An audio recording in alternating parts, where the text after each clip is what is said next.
तुम्हाला इकडे साहित्य दिसतंय काय? काय काय आहे बघा?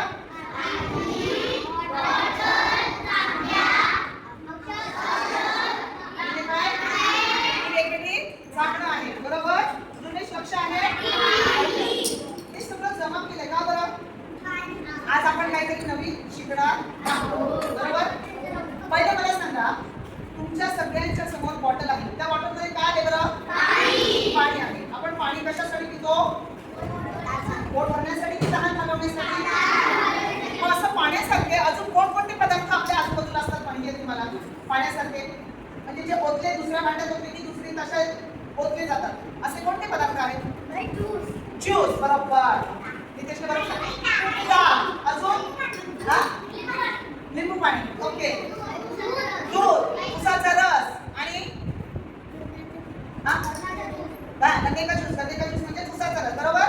हर्षल दूध, बरोबर. आणि चहा आणि बरोबर की नाही? हे जे सगळे पदार्थ आहेत आणि ह्यांच्या जोडीलाच आपण गाडी चालवण्यासाठी काय म्हणतो? गाडीमध्ये पेट्रोल. बस कशावर चालते? डिझेल. पेट्रोल, डिझेल, रॉकेट, पाणी, औषध, दूध, तुमचा सरबत, लिंबू सरबत, जी तुम्ही नावं सांगितली, या सगळ्या पदार्थांनाच द्रव पदार्थ म्हणतात. काय म्हणतात? आपण लिहूया, शब्द लिहूया म्हणजे तुम्हाला एक नवीन शब्द कळला. काय आहे? द्रव पदार्थ. जे आपण एका भांड्यातून दुसऱ्या भांड्यात होते की ते असे होते जातात, पुन्हा दुसऱ्या भांड्यात होऊ शकतो आणि त्या पद्धतीने हे सगळे द्रव पदार्थ आपण पाळलेले आहेत. आता आपण काय केलंय? ही बादली भरून पाण्याची आणलेली आहे, बरोबर. तिच्यासारखीच दुसरी बादली पण आपण आणलेली आहे, ती आपण बाजूला ठेवणार आहोत आणि ह्यांना चौघांना चार प्रकारच्या, चार आकाराच्या भांडी जी आहेत ती आपण ह्यांना देणार आहोत, बरोबर. प्रत्येकाला वेगवेगळे देणार आहोत आणि बघणार आहोत की कोण किती पाणी भरू शकते, किती वेळ लागतो हे पण बघणार आहोत. आणि त्या बादलीमध्ये किंवा हा तांब्या आहे, या बादलीतलं पाणी इथं जर ह्या तांब्याने असतं तर हे किती ग्लास होतात ते आपण बघणार आहोत. आता ह्या दोन समान आहेत म्हणून आपण पहिलं भांडं घेणार आहोत, ते तांब्या, बरोबर. त्या तांब्यामध्ये आता किमया काय करणार आहे? एक छोटंसं जे पेला आहे, आपण त्याला पेला म्हणूया, झाकण आहे, तर ते ती पाणी निघळे भरणार आणि मोजणार आहे ती, बरोबर. तिला मदत करायची. चल घे पुढे, तांब्या पुढे घे. 1 2 3 4 5 6 7 8 तिने पूर्ण खाल्ल्यावर सांगा. चला 9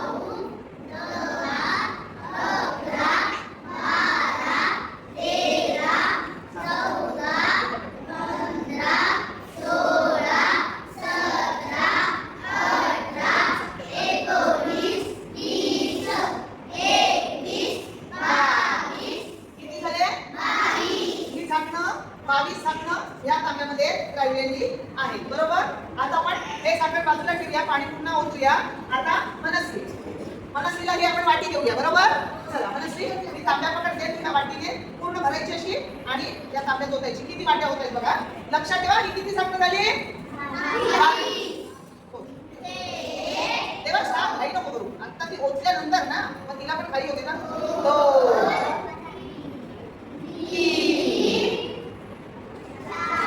2 4 आणि भरला तांब्या.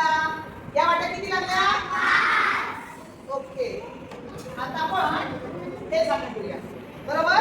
ही बादली आपण बाजूला ठेवूया, हे झाकण ठेवूया. तनुष चल, हे झाकण भरायचे. हा तनुष, लक्षात ठेवा की हिरव्या रंगाचं झाकण किती झालं? 22. या वाट्या 1 2 2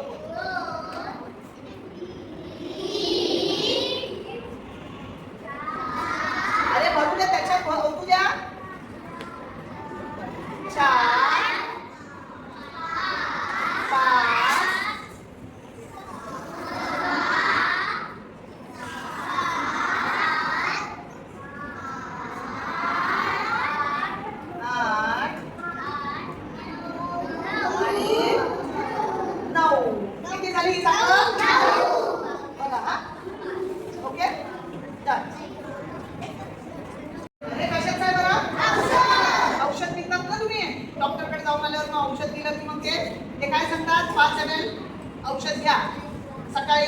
दुपारी रात्री झोपताना 3 टाइम घ्या, बरोबर ना. इथं लिहिलेलं असतं 5 ml, 2.5 ml, 2.5 ml. हे का आहे हेच माप आपल्याला हे शिकायचं आहे. म्हणूनच ह्या भांड्यांमधून कोणत्या भांड्यामधून किती पाणी जातंय हे आपण आता पाहतोय.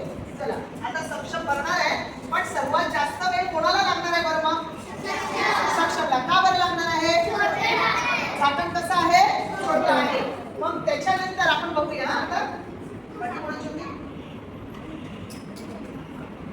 सगळ्यांनी म्हणा सक्षम असं करा. तिचं झाकण छोटं आहे, बरोबर. सर्वात मोठी वाटी कोणाची आहे? बरोबर. या किती मार राहिल्या? या किती झाल्या? हे किती झाल्या? 9. आणि आता आपण बघणार आहोत सक्षम किती पाण्याच्या झाकणं त्याच्यामध्ये घालतोय आणि मग तांब्या भरतोय. पण तुम्हाला माहिती आहे हे सक्षम जेव्हा करायला सुरुवात करेल तर त्याला सक्षमला खूप वेळ लागणार आहे, बरोबर की नाही. आणि माणसाला हे जेव्हा कळलं की आपण असं छोट्या छोट्या गोष्टींमधून मापाने आपण सगळे द्रव पदार्थ मोजू शकत नाही, तेव्हा माणसाने त्या द्रव पदार्थांना मोजण्यासाठी वेगवेगळ्या आकाराची भांडी तयार केली आणि एक त्याचं माप तयार केलं आहे. आणि ते आपण पुढे पाहणार आहोत. आता आपण काय पाहणार आहोत तर आता ही बादली आहे. ह्या बादलीत इतकं पाणी भरलेलं आहे की नाही, तर हे पाणी जितकं भरलेलं आहे तितकं त्या पाण्याला त्या बादलीची ती धारकता असं म्हणतात. काय म्हणतात आपण? काय शब्द नवीन शिकलोय? धारकता. धारकता म्हणजे धारण करणं. धारण करणं म्हणजे स्वतःला तयार करून घेणं त्याच्यामध्ये. तर ते धारकता हा शब्द शिकताना आपल्याला या द्रव पदार्थांकडे लक्षपूर्वक पाहायला हवं. तर